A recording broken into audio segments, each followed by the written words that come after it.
Maria Alvarez stood motionless beside the hospital bed.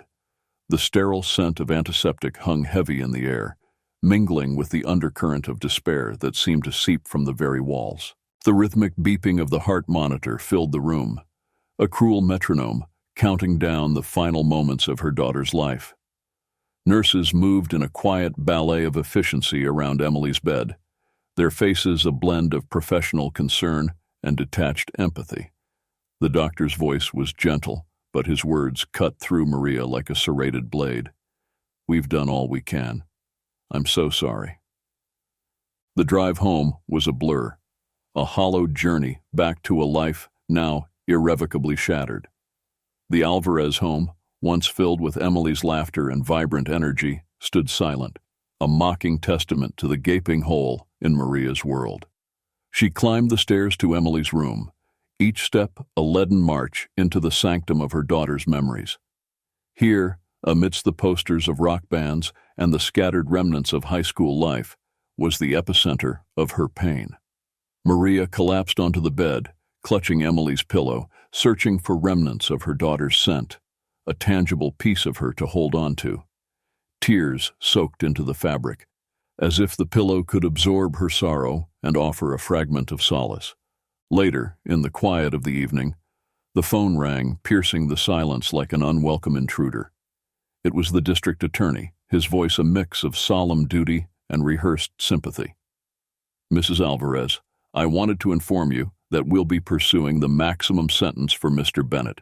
His blood alcohol level was well over the limit, and he has a prior DUI. We'll need you at the trial. Your testimony will be crucial." Maria scribbled notes on a notepad, her handwriting erratic as the DA outlined the case against Alex Bennett, the man who had been behind the wheel, the man who had walked away with barely a scratch while Emily had been left broken on the asphalt. The notepad was soon filled with dates, legal terms, and a list of things to do, a roadmap for a journey she never wanted to take. The call ended with the DA's assurance that justice would be served, but the word rang hollow. No measure of justice would ever return her daughter to her. Maria sat at the kitchen table, the notepad before her, the silence around her a stark contrast to the chaos raging within. The walls of the house seemed to close in, each family photo, each memento of Emily's life, a reminder of the future they had stolen from her. In that moment, she made a silent vow. Emily's death would not be in vain. She would fight, not just for Emily, but for all the silent voices that had been snuffed out too soon by senseless acts of drunk driving. Her grief, a once debilitating force, began to transmute into something fiercer, a burning desire for change. The courthouse steps were a stark, gray contrast to the bright, hopeful day. Maria Alvarez hesitated at the base, watching the thrum of activity around her. Linda Chen, the woman with a voice as fierce as the cause she championed, approached with a gentle smile and an outstretched hand holding a flyer. "Mrs. Alvarez, we need voices like yours," Linda implored, her eyes locking onto Maria's, voices that can turn pain into purpose. Maria nodded, a silent acknowledgement, as she tucked the flyer into her purse, a small ember of action amidst the ash of her sorrow. She watched Linda rejoin the protesters, their chants a call to arms she wasn't ready to answer. Not yet.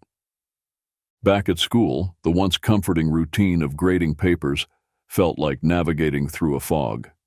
The flyer peeked out from her purse, a constant reminder of the choice that lay before her. Her colleague, Jenna Harris, found her in the teacher's lounge, her eyes red-rimmed and distant. "They need you, you know," Jenna said softly, her hand resting on Maria's. "But more importantly, do you need this? To fight?" That night, Maria sat alone in the darkened living room, the day's events replaying in her mind. The sound of her daughter's favorite playlist lingered in the air, a digital ghost that danced around the edges of the silence. The voicemail notification blinked on her phone, an intrusion she almost ignored. It was Alex Bennett's voice that filled the room, broken and pleading. "Mrs. Alvarez, I'm so sorry, I can't say it enough, sorry." The word sorry echoed, a single drop of remorse in an ocean of grief. With trembling fingers, Maria deleted the message, a decision solidifying within her. Sorry wouldn't bring Emily back, but maybe, just maybe, her actions could prevent another mother from sitting in a dark room, mourning a life lost too soon. The next morning, Maria stood before Emily's classmates, her voice stronger than she felt. She spoke of choices, of consequences, of the gaping absence Emily's death had left. The students listened, some with tears, others with the uncomfortable shift of those faced with their own mortality. After class, Maria found the flyer again, its edges worn from being handled. She dialed Linda's number, her heart pounding with a mix of dread and determination. "I'll do it." Maria's voice was steady, her decision made. "I'll speak at the rally." Maria's evolution had begun. From the protective cocoon of grief she was emerging, not with the delicate wings of a butterfly, but with the fiery resolve of a phoenix, ready to rise from the ashes of her old life and fight for a new one, not just for herself, but for Emily, and for all the unseen victims of reckless choices. The sun was high, casting a spotlight on the small but determined group gathered in the park. Maria Alvarez stood at the fringes, her heart thumping in her chest like a drumbeat of war. The rally was a mosaic of stories and sorrow, a tapestry woven with the common thread of loss. Maria was introduced to David Evans, a man whose silver hair was overshadowed by the youthful intensity in his eyes. He offered a firm handshake and a knowing look that seemed to say, "I've been where you are." David had walked the path of advocacy for years, his life altered by a similar tragedy. He spoke with the assurance of someone who had faced down politicians and naysayers alike. "I'll help you," he said, his voice steady. "Together we can make them hear Emily's story." The crowd hushed as Maria stepped up to the microphone. Her speech was raw, her words a mixture of pain and passion that resonated with every ear in the park. Some in the crowd wept openly, others nodded in grim agreement. A heckler's voice sliced through the shared catharsis, shouting accusations of fear-mongering. But Maria stood strong, her resolve unshaken, her voice rising above the vitriol. After the rally, Maria joined the activists at a local cafe, the meeting a buzz of energized discussion. Opinions clashed and egos bristled. Maria learned to navigate the waters of activism, her voice gaining weight as she shared her ideas. She proposed a candlelight vigil, a silent statement of the impact of their loss, and her suggestion was met with eager agreement. In the days that followed, Maria immersed herself in the campaign. She pored over accident reports and DUI statistics, her dining room table a command center strewn with legal documents and research papers. Debating techniques with David, she learned to channel her grief into compelling arguments rather than outbursts of anger. The petition drive was her first public test. Standing outside a bustling grocery store, Maria approached strangers, asking for signatures. Some brushed her off, but others stopped to listen. Their signatures, a small victory in the uphill battle for change. The campaign was gaining momentum, and Maria's role within it grew. She was no longer just a grieving mother. She was a force for change, a voice for the voiceless. Each signature on the petition was a step closer to justice for Emily. Each word, Maria spoke a hammer strike against the walls of indifference. The day ended with Maria alone at her kitchen table, the evening's quiet, a stark contrast to the afternoon's clamor. She looked at the stack of signed petitions, a tangible representation of the support they had garnered. It was working, they were being heard. And somewhere in the stillness, Maria felt Emily's presence, a whisper of approval that fortified her spirit for the journey ahead. Maria Alvarez's newfound determination was put to the test under the harsh studio lights of a local television debate. Across from her sat John Kramer, his smile confident, his arguments laced with polite condescension. He presented himself as the voice of reason against what he called Maria's emotional crusade. But Maria was not to be underestimated. She countered with facts and figures, her voice unwavering, her eyes never leaving Kramer's. The debate spilled over into her personal life. In the local cafe where she once found solace, Maria overheard whispers doubting her motives. "She's using her daughter," one woman murmured into her coffee, unaware of Maria standing behind her, a tray trembling in her hands. The word stung, a reminder that her mission was far from universally accepted. The smear campaign orchestrated by Kramer's camp soon came to light. Doctored photos and quotes circulated online, painting Maria as an opportunist rather than a bereaved mother. David Evans laid the printouts on her kitchen table, his face grim. "They're afraid of you," he said, "and they should be." As the night grew deep, Maria sat alone at that same table, surrounded by the lies they had crafted about her. She drew strength from the very fabrications meant to weaken her. With each falsified quote, each twisted image, her resolve hardened. She would not be silenced by fear or manipulation. Emily's memory deserved that much. The town hall meeting was her chance to face her detractors head-on. Maria walked in, her spine straight, a silent challenge to anyone who dared underestimate her. She spoke of Emily, of the life that was more than a statistic, more than a tool for political gain. The crowd listened, some swayed by her sincerity, others unmoved, their faces etched with skepticism. After the meeting, Maria faced her own reflection in the bathroom mirror, the lines of exhaustion softened by the fire in her eyes. She was no longer just Maria Alvarez, Emily's mother. She was Maria Alvarez, the advocate, the fighter, the voice of change. The chapter closed with Maria at a candlelight vigil she had organized.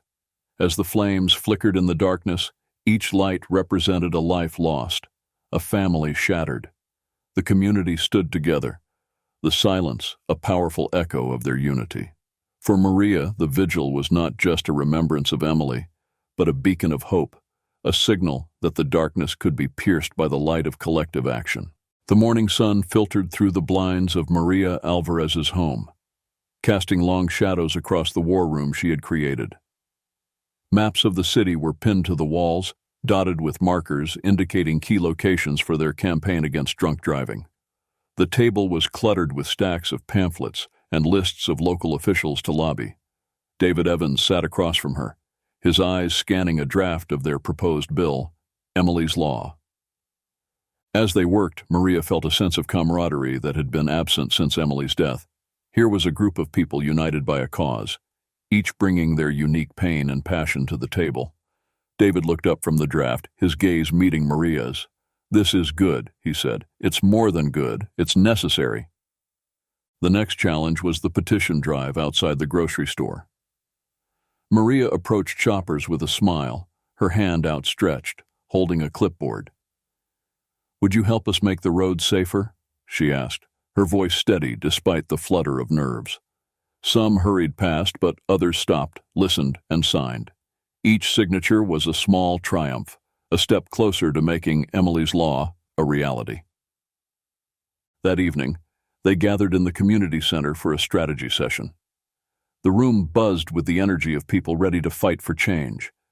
Maria shared the progress of the petition, her voice filled with gratitude and hope. The group discussed their next moves, from rallies to town hall meetings, their plan of action growing clearer with each suggestion. The session stretched into the night, but Maria felt no fatigue. This was her purpose, her path to healing. She had transformed her home into a hive of activity where every phone call made, every letter written, every flyer printed was a tribute to Emily and to the cause. As the meeting disbanded, Maria stood for a moment in the emptying room, the echo of their planning still ringing in her ears. She was no longer just one voice crying out in the wilderness. She had become part of a chorus, and together their song was one of determination and hope. The chapter concluded with Maria at her kitchen table, the petition stacked beside her, each name a promise of support. She looked out the window at the stars, feeling a connection to Emily in the quiet night. The campaign was more than an act of remembrance, it was a movement, and Maria was at its heart, driving it forward with unwavering resolve. The campaign trail had led Maria Alvarez to a pivotal televised debate. The studio was a cavernous space, alive with the hum of anticipation. Across from Maria, John Kramer sat with a smug assurance. As the debate commenced, Maria's voice was calm and clear, cutting through Kramer's rhetoric with precision. She dismantled his arguments with the skill of a seasoned advocate, her words a sword defending Emily's memory and the cause she now embodied. In the aftermath of the debate, a local newspaper released an article that hit Maria like a physical blow. The headline screamed accusations of her exploiting Emily's tragedy for political gain. Maria sat in her kitchen, the paper spread before her, her hands shaking as she read the falsified claims. But the shock quickly turned to a burning resolve. She wouldn't let lies deter her mission. The revelation of Alex Bennett's familial ties to Kramer added a personal dimension to the struggle. Maria absorbed the information with a stony expression, her mind racing with the implications. This was no longer just a campaign, it was a battle for the truth, and she was on the front lines. The chapter reached its climax as Maria faced the consequences of the article. At a community gathering, she stood, the center of murmuring and speculative glances. With a steadying breath, she addressed the crowd, her voice a resonant bell amidst the whispers. She acknowledged the article, but then shared her authentic story, her pain, her motivation. As she spoke, the crowd's demeanor shifted, the atmosphere changing from one of doubt to one of support. In the solitude of her home, Maria reviewed the evidence she had gathered against Kramer's campaign. Each piece was a testament to the underhanded tactics employed to silence her voice.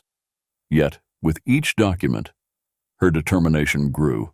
She would not be intimidated into silence. The chapter concluded with Maria receiving an outpouring of support from the community. Letters, emails, and social media messages flooded in, each one a balm to the sting of the article's slander. The community's support was a powerful affirmation that the truth was on her side.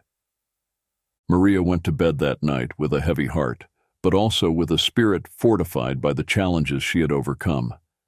She knew the road ahead would be fraught with obstacles, but she was ready to face them head-on, armed with the truth and the unyielding spirit of a mother, fighting for her daughter's legacy. As the evening waned, Maria Alvarez found herself in the quiet of the community center after everyone had left. Her footsteps echoed in the empty hall, a stark reminder of the loneliness that had once again begun to seep into her bones. The Senate's rejection of Emily's law loomed over her, a monolith of defeat. She sat on the edge of the stage, the darkness of the auditorium mirroring the despair that threatened to engulf her. In the solitude of her home, Maria's resolve wavered. The faces of the senators who had voted no haunted her, their indifference a sharp contrast to the passion of her plea. She questioned the path she had chosen, the energy expended, and for a moment Maria considered surrendering to her grief and abandoning her campaign. It was a heartfelt letter from a former student of Emily's that pierced the fog of Maria's despondency. The student wrote of Emily's kindness, her vibrant spirit, and how her passing had been a wake-up call for many. It was a beacon of light, a reminder that Emily's influence continued to ripple through the lives she had touched. David Evans arrived the next morning, his knock on the door a clarion call back to action. He found Maria in the kitchen, surrounded by letters from supporters, the student's letter clutched in her hand. "We can't give up, Maria. Emily wouldn't have," he said, his words tinged with the wisdom of experience. Maria nodded, the seed of resolve planted by the letter now watered by David's encouragement. With newfound determination, Maria sat at her desk, revising her speech for the next Senate hearing. She injected it with the raw emotion of the letters she had received, the strength of her convictions, and the undeniable truth of the necessity of Emily's law. The words flowed from her pen, not just ink on paper, but a testament to her unwavering resolve.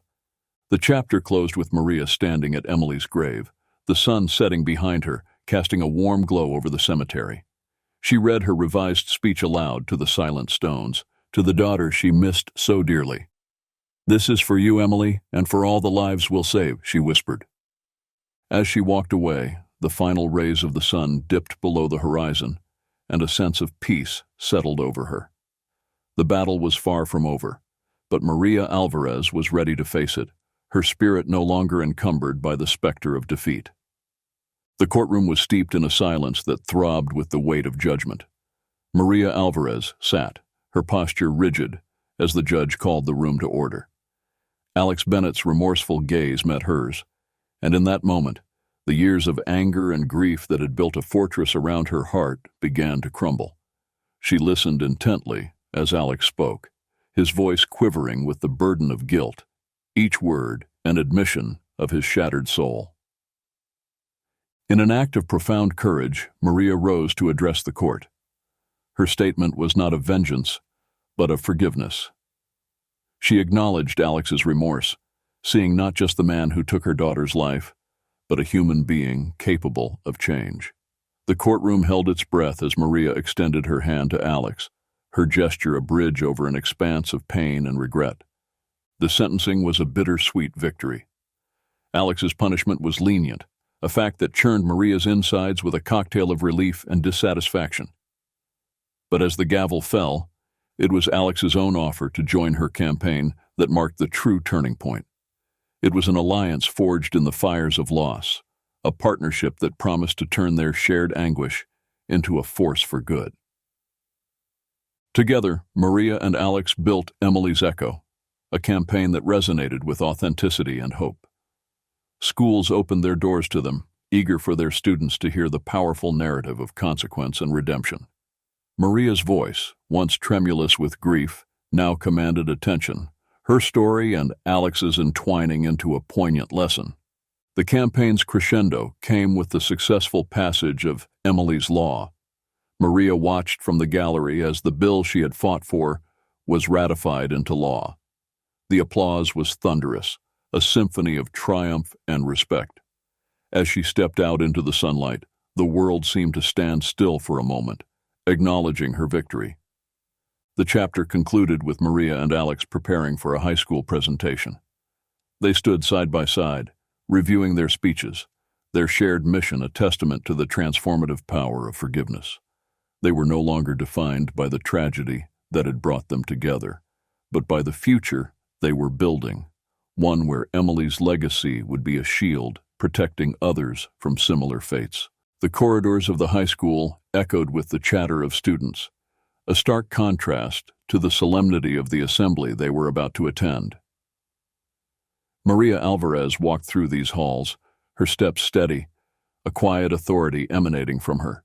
Beside her, Alex Bennett carried a weight that had little to do with the box of campaign materials in his arms. Today, they were not just individuals marked by tragedy. They were messengers of a vital cause.